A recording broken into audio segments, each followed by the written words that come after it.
예, 오늘은 신명기 세 번째 시간, 민수기 세 번째 시간, 민수기 20장부터 27장까지의 말씀 통독하도록 하겠습니다.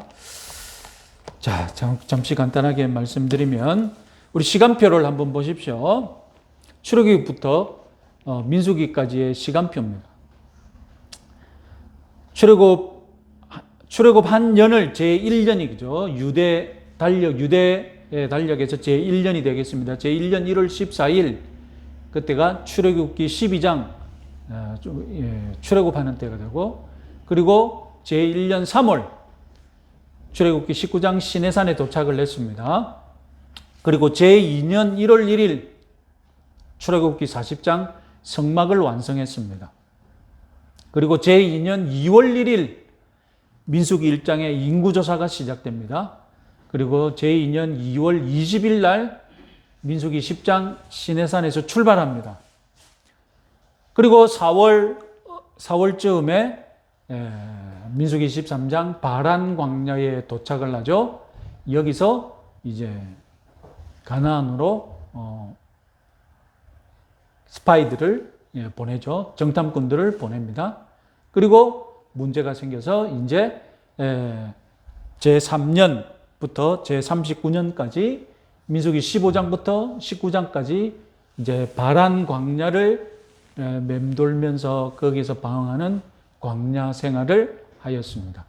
오늘 읽을 20장부터 제40년 1월이 시작됩니다. 그래서 가데스 바네아라는 곳을 출발합니다. 그리고 민수기 20장은 출발하면서 모세의 누이 미리암이 장사된다는 이야기를 하죠. 그리고 넉 달 뒤 5월 달쯤에 이제 민수기 20장 호르산에 도착을 하고 거기서 또 아론이 죽어서 장사된다는 이야기가 나옵니다. 그리고 제40년 11월에 민수기 22장 요단강 동쪽 여리고 맞은편에서 도착을 하게 됩니다.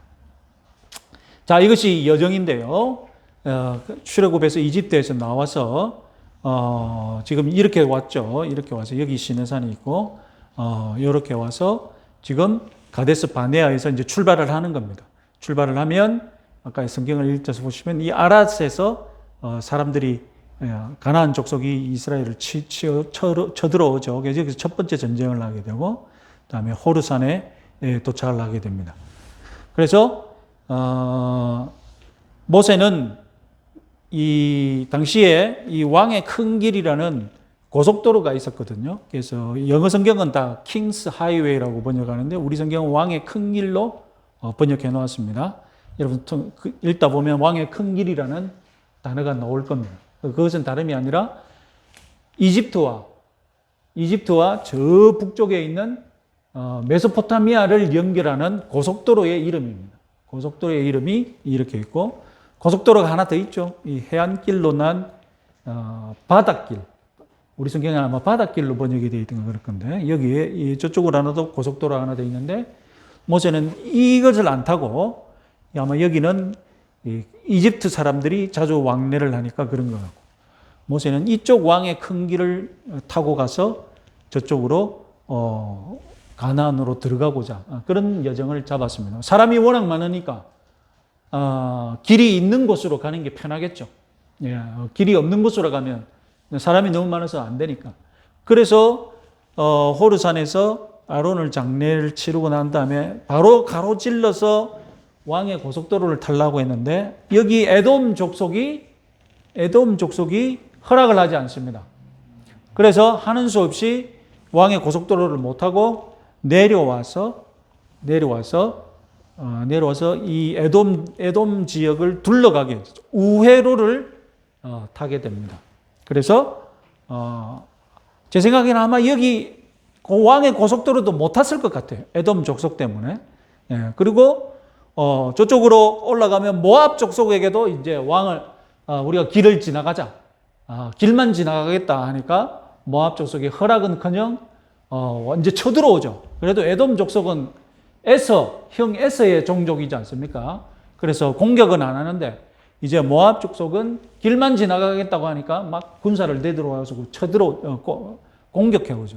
그러면서 또 극복하고 이기고, 그리고 또 이번에는 저쪽에 맨 끝에 있는 바산과 그 아모리 족속에서도 이 이스라엘 백성들이 여기까지 올라온다 하니까 지레 겁을 먹고 아예 내려와서 공격을 하죠. 그래서 저쪽 공격도 이겨내고, 그래서 나중에 이제 여리고 맞은편에서 이제 민수기가 끝나게 됩니다. 그래서 여호수아로 가면 신명기는 이제 이 모든 과정을 한 번 더 하고, 이제 여호수아로 넘어가면 어디서부터 시작합니까? 자, 바로 건너편에서 여리고 건너편에서부터 이제 다시 이야기가 시작이 되겠죠. 자, 여기서 재밌는 특징은 뭐냐면 20장에서 모세가 실수를 하죠. 무슨 실수를 합니까? 이스라엘 백성들이 이제 물 때문에 물을 달라고 해야 되는데 그 지팡이로 어떻게 해야 됩니까? 한 번 치라고 했는데 자기는 두 번 치던가 그렇게 되죠. 그래서 마치 이것이 하나님이 주신 물인데 이 지팡이가 이 물을 낸 것처럼 오해를 하게 해서 하나님께서 네가 엄격하게 내 말을 순종하지 않았다 해서 모세는 이제 가나안에 들어가지 못하죠. 흥미롭게도 모세가 여기서 한 번 불순종하는 것이 아니라 이제 불순종이 반복됩니다. 다음번에서 또 모세의 불순종이 있는데 그때 가서 또 말씀드리고, 그래서 아론도 죽고 미리암도 죽었다는 것은 이제 첫 번째 세대는 40년을 왜 40년을 보냈습니까? 광야에서 왜 40년을 보냈습니까? 출애굽 1세대가 다 죽기까지 기다린 것 아닙니까? 그래서 다 자연적으로 그야말로 다 죽어 없어질 때까지 한 세대가 다 끝날 때까지 기다린 거거든요. 그래서 그들이 다 기다리고, 그러면 유일하게 살아남아 있는 사람이 누굽니까? 모세와 지금 여호수아와 갈렙이지 않습니까? 근데 이제 모세만 죽어야 돼요. 모세는 이제 가나안에 못 들어가니까. 그러면 이 지금 우리가 있는 20장부터 가나안에 들어가는 끝날 때까지 모세가 별로 활동을 안 합니다. 모세가 전쟁에 나가서 싸우지도 않고요.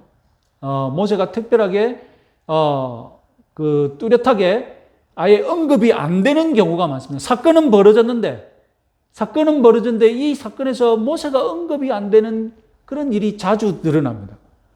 지금 이스라엘 백성들에게서 가장 큰 당면 과제가 무엇입니까? 모세가 없는 삶을 살아야 되거든요.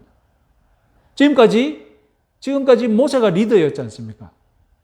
그리고 지금 광야에서 모세가 모든 것을 책임지고 살았지 않습니까? 그런데 이제 모세가 없는 삶을 살아야 되거든요. 그래서 이 20장부터 모세가 마치 없는 듯이, 어떤 장면에서는 모세가 없는 듯이 사건이 진행되고 모세가 없는 듯이 사건이 해결되어지고, 전에는 모세가 있어서 사건이 다 해결됐는데 모세가 없어도 전쟁이 이기고 모세가 없어도 하나님이 용서해 주시고, 이런 사건들이 일어나면서 이제 가나안에 들어가기 전에 모세가 없는 삶을 지금 준비하는 그런 장면들을 보게 됩니다. 그래서 여러분들이 읽어보시면 그런 관점에서도 한번 주목해서 읽어보시기 바랍니다. 자, 22장부터 24장까지 그 유명한 발람, 마술사 발람이라는 사람이 이제 만나게 되죠. 모압의 왕 발락이 이 힘으로 못 이기겠으니까 이제 무엇으로 이기려고 그럽니까? 마술로 주술로 이기려고 그 당시에 세계적으로 유명한 주술사 발람을 돈으로 꼬셔와가지고 그 영험한 저주의 주술을 이제 돈으로 매수를 해서 이 이스라엘을 이겨보겠다.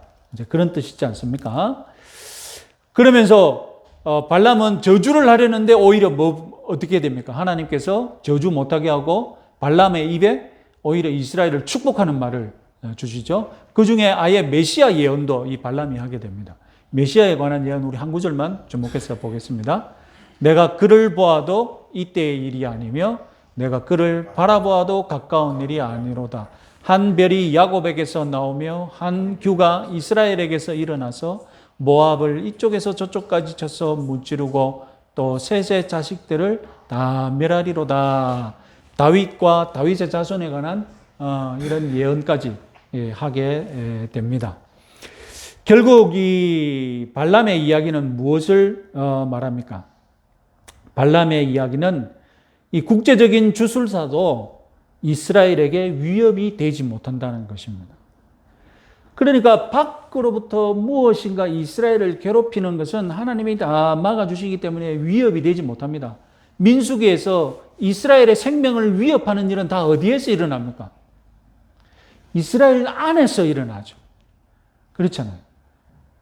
적어도 민수기 안에서는 이스라엘을 완전 멸절의 위기까지 몰고 가는 사건은 알고 보면 다 이스라엘 내에서 일어나지 밖에서부터 무슨 쳐들어오는 것 때문에 일어나지 않는다는 것입니다. 그래서 이것을 알아야 되죠. 그래서 하나님의 백성이 망하는 길은 밖으로부터 위협 때문이 아니라 안에서부터의 게으름, 안에서부터의 의심, 그죠? 내 안에서부터 일어나는 불신앙, 이런 것들로 인해서 하나님의 백성들에게 이런 것들이 하나님의 백성이 치명적이라는 것입니다. 그래서 이런 것들을 우리가 민수기에서 또 생각해 볼 수 있겠습니다. 다음 바알볼 25장, 바알볼에서 이스라엘 남자들이 모압의 여인과 음행을 행하는 일이 벌어지죠. 민수기 31장 16절을 보면 이 일이 누구의 머리에서 나왔는가? 주술사 발람의 머리에서 나왔다는 것을 뒤늦게 말합니다. 같이 한번 읽어보겠습니다. 보라, 이들이 발람의 꾀를 따라 이스라엘 자손을 부올의 사건에서 여호와 앞에 범죄하게 하여 여호와의 회중 가운데서 연병이 일어나게 하였느니라. 그러니까 발람이 자기는 이스라엘을 저주하러 왔는데 자기의 의지와는 상관없이 막 축복하고 막 일이 엉망이 됐지 않습니까? 아마 두고두고 이 원한에 사무쳤는가 봐요. 그래서 뒤늦게 무슨 아이디어가 떠올랐습니까? 이스라엘 백성들은 주술로는 내가 건드리지 못한다. 그렇지만 여자로 저들을 망하게 해야 되겠다. 그래서 어떤 학자는 뭐라고 했느냐? 주술의 힘은 실패했지만 유혹의 힘은 성공했다. 그래서 이스라엘이 모압의 여자에게서 다 무너지게 됩니다. 이런 기획이 발람의 머리에서 나왔다는 그런 말을 하게 됩니다. 자, 이 문제를 누가 해결해 줍니까? 모세가 해결해 주지 못합니다. 발람의 사건에서는 모세는 없는 듯이 등장하지 않습니다. 그럼 발람이 일으킨 이 문제, 그리고 바알부올에서 이 음행이 일어났을 때 이것을 누가 해결해 줍니까? 여러분 아시다시피 비느하스라는 그 인물이 해결해 주죠. 다음 보겠습니다. 우리 같이 민수기 25장 11절 13절 같이 읽어보겠습니다. 제사장 아론의 손자 엘르아살 아들 비느하스가 내 질투심으로 질투하여 이스라엘 자손 중에서 내 노를 돌이켜 내 질투심으로 그들을 소멸하지 않게 하였도다. 그가 그의 하나님을 위하여 질투하여 이스라엘 자손을 속죄하였음이니라. 간단하게 말하자면 모세 없어도 이제 하나님은 화를 돌이키시고 용서해 주신다. 전에는 이 일 다 누가 했습니까? 전에 이 일 다 모세가 있어야 다 해결이 되었잖아요. 그런데 모세는 지금 막 죽은 듯이 언급이 안 되는데도 비느하스가 이 일을 해결해주고 하나님의 진노를 풀고 돌이킨다. 이런 점이 주목합니다. 근데 아시다시피 우리 성경은 질투라고 했는데 이것은 열심으로도 번역이 가능하거든요. 그래서 비느하스를 최고의 모범, 최고의 사표로 삼고 예수님 당시에 무슨 당이 있었습니까? 열심당이 있지 않습니까? 열심당이 바로 비느하스의 열심을 본받기 위해 만들어진 당이라는 것입니다. 자, 다음 이렇게 해서 이제 아까 있었던 그 사건으로 무려 24,000명인가 그렇게 사망을 하게 되거든요. 24,000명이면 한 지파가 그냥 제일 적은 지파가 시므온 지파가 22,000명으로 나오는데 한 지파가 그냥 없어진 거나 똑같거든요. 그러니까 모세가 하나님의 허락하에 모든 지파별로 다 모아서 우리가 이제 가나안으로 들어가게 될 텐데 인구 조사를 하자. 그래서 제2차 민수기에서는 두 번째로 인구 조사를 하게 됩니다. 이제 1차 때는 출애굽 1세대가 있었을 때 인구 조사를 한 거고 제2차는 이제 누가 다 죽었습니까? 출애굽 1세대는 다 죽고 이제 출애굽 2세대를 중심으로 해서 인구 조사한 것 아닙니까? 그래서 주목할 것은 최고 많이 늘어난 지파와 최고 감소한 지파를 보시면 두 개가 딱 눈에 띄죠. 므낫세 지파는 몇 퍼센트 늘었습니까? 무려 64%가 늘었죠. 그러니까 나중에 므낫세가 급해서 뭐라고 합니까? 우리한테 먼저 땅 달라고. 그죠? 그래서 므낫세 반 지파가 이제 제일 먼저 땅을 먼저 받는 그런 현실적인 이유가 있었던 겁니다. 그리고 숫자를 제일 많이 줄어든 지파는 몇 점입니까? 63%만. 그래서 22,000명 시므온 지파. 그래서 나중에 시므온 지파는 어디에 흡수됩니까? 너무 작으니까 시므온 지파는 어디에 붙어가지고 흡수가 되어버립니까? 유다 지파 안에 땅을 같이 받으면서 나중에는 아예 유다 지파에 흡수되어 버리게 되죠. 그래서 유다와 시므온은 같은 땅에서 산다고 나중에 지파 땅 분배할 때 그렇게 보시면 되겠습니다. 총계를 내면 1차 때는 60만 3천. 그래서 레위인들 2만 2천 합치면 62만 5천. 2차 때는 61만 1천. 레위기 2만 3천 다음에 62만 4천. 그래서 1차, 2차 차이, 총 인구 차이는 0.13% 차이밖에 나지 않는다. 이런 통계를 볼 수 있겠습니다. 자, 이제